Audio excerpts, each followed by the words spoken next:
Bina Darul Aman Berhad (BDB) melalui anak syarikatnya BDB Infra Sendirian Berhad memperoleh kontrak penyelenggaraan jalan negeri bernilai ringgit Malaysia 251.65 juta daripada Kerajaan Kedah. Kontrak selama 60 bulan itu melibatkan penyelenggaraan jalan di Zon 1 yang merangkumi daerah Kota Star, Kubang Pasu, Padang Terap dan Pokok Sena. Ketua Pegawai Eksekutif Kumpulan, Cik Abdul Khalid MD Din, menyifatkan tender ini sebagai pengiktirafan terhadap kemampuan dan rekod prestasi BDB Infra.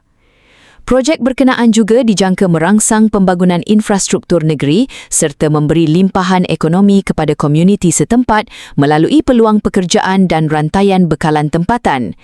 Sejak 2015, BDB terus menerima pelbagai kontrak penyelenggaraan jalan raya di Kedah, bukti keyakinan berterusan kerajaan negeri terhadap syarikat ini.